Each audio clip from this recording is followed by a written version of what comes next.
his contribution towards the music, the film's music has been exemplary, because right from sending me small details about ragams, small interviews and small interesting anecdotes about his working style, and from the time when he worked with Raja Garu and so many other famous music directors, I've been learning a lot from him.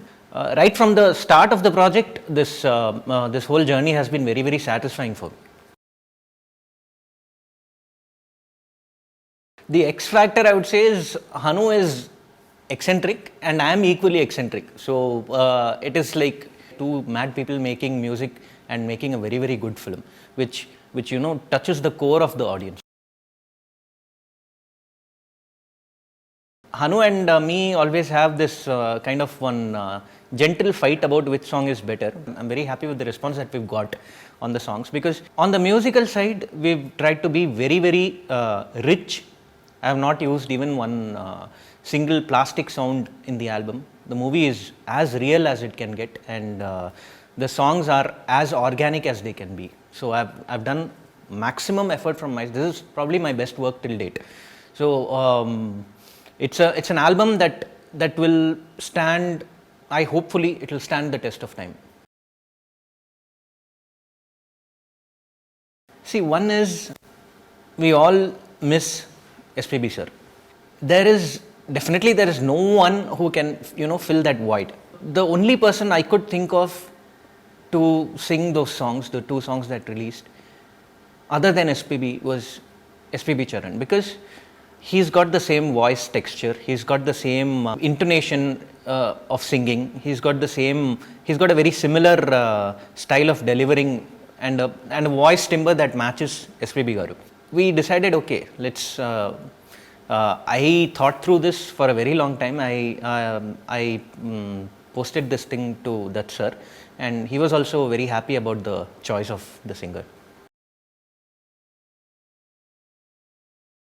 For O Sita specifically, Hanu was like, see, this is a travel song and I want this song to be there for at least 10-20 years. The shelf life of the song has to be that big. For a song that demands that kind of an approach, I would rather turn back time and go back to the 70s or 80s, where there was this typical mix and mash of when Ilayaraja Garu and SPB Garu were like ruling the music industry to a great extent. This song has a slight inspiration from that time. So it is like turning the clock back in time to probably the 70s or the 80s. So that was the brief given to me. Inthadandam Song was the song that was first done for the film. Initially it was a rain song, but the way they have shot it, a rain song would just be an understatement. Right now it is on a completely different level. The song is melodious, the song is soothing, and I have not used any synthetic instruments. I have only gone with everything live. So it's a lot of hard work put, and the kids who sang in the song, the chorus portion of the song, that then Veena, Punya ma'am, it's a lot of work put in by not just me, it is by the entire team, my wife, my engineers, all the instrumentalists, everyone. I wouldn't say I have faced any challenges. Yes, there are a few challenges in making every song sound different. When I decided to sit and compose for this film, one thing was that since I'm not going to use any electronic instrument or any synthetic instrument, I decided that every song should sound different. So the wide range of instruments that I've used, live instruments that I've used, mark for the difference in each and every song. That was the challenging part, because composing a classy tune, it comes naturally to me, but something that is very that holds the test of time, that comes only through live instruments and organic music. So I've tried my best to push that. Actually, the film is such that you do not require a song like that, because the film is very real. it is not a usual, it's not a very, very light-hearted film. This film will really, when you go and watch it in theaters, it will really do something to you, because it's deep, it is real, and it is, when we see these regular films, we have this hero intro and we have this heroine intro. That kind of grammar is not there in Sita Ramam. It is very, very real and rooted, and it really, it's like when how people used to be when in the 1960s and 70s, how people really used to be. That is the way it's been shot, and that is the character of the film. So this film actually does not require anything like that. Mainly, what I've done is, I've done a small research based on songs that came out in between 1960s and 1980s, Telugu film songs.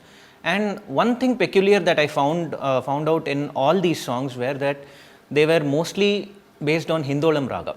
So I have not gone and used Hindolam raga, because I wanted this song to, though I wanted it to sound periodical, but at the same time the usage of instruments and everything has been done according to that time. Like we have veena, we have violin, flute, guitar, and there is a certain plethora of Middle Eastern instruments that I have used in the film. The other few songs that were hits in between 1960s and 80s were from other ragams.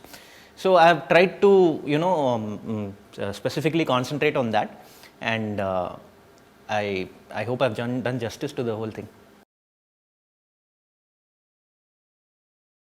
In one word, it would be soulful, because it's a lot of effort that we put from our side, and it's not just in Telugu, even in Tamil and Malayalam, the amount of care that we've taken to make sure that the language does not sound dubbed, and the lyrics don't sound dubbed, and that the sense is different in each language. For example, Inthadandam, the beginning portion of the melody is different in Tamil, because that fits better for Tamil.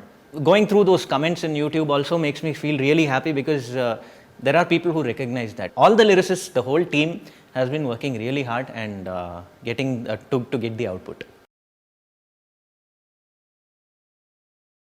It's a very different kind of a ragam. It's loosely based on Khamaj and a little bit of Nattabhairavi here and there. But actually, the basic idea of this thing is, the song is, it is synonymous of a kind of a wedding, but not a very, very, very, very celebrative South Indian wedding. Something that is very, very, when two hearts meet, there is a rhythm between them, something like that. It is not with, when we have a wedding, we have like some thousands and 2,000s of people coming in. This song is not like that. It is just two hearts celebrating love and discussing their wedding, discussing their marriage, discussing their future, something on a very close question answer kind of a session. And this was penned by Sirivenela Sitaram Shastri Garu, who is no more with us, but you won't believe the kind of interactions I've had with that man. He is a gift to Telugu language, because not just Telugu language, he's so well versed with alankarams, he's so well versed with alliterations and figure of speech and the power of language, that I had a conversation with him for 3 hours sitting in the composing session.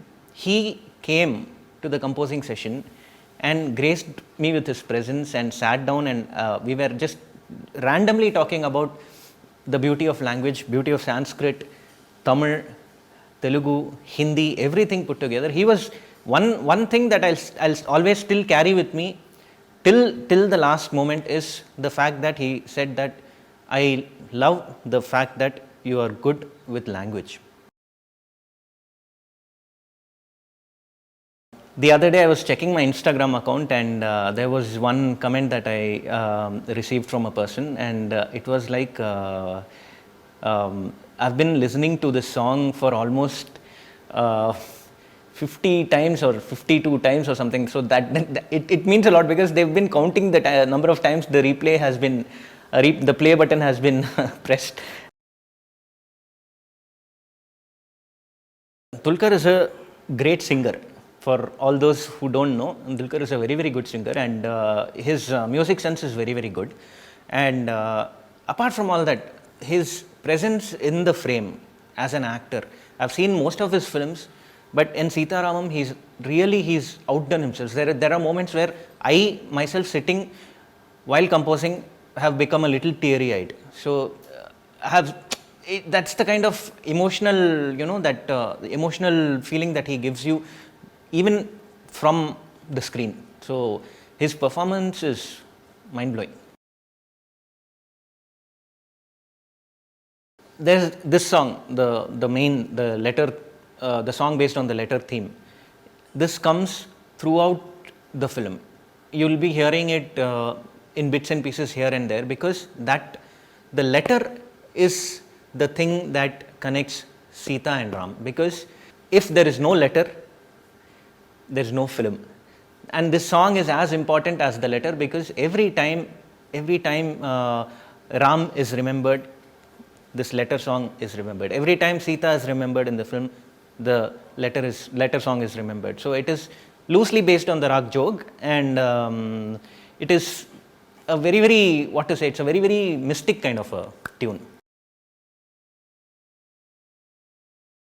Swapna has been a great support for the entire music production right from the start, because even before, when Hanu narrated the script to me, she has already started asking how is the work coming along and all that. So the kind of interest and the kind of freedom that I got here, mainly with Swapna Cinemas and Vaijayanti movies, I will always be very thankful, because this is the kind of freedom I don't get anywhere. Not many production houses give me this kind of freedom, because there is always this fixed template of, there has to be this kind of a song, there has to be that kind of a song.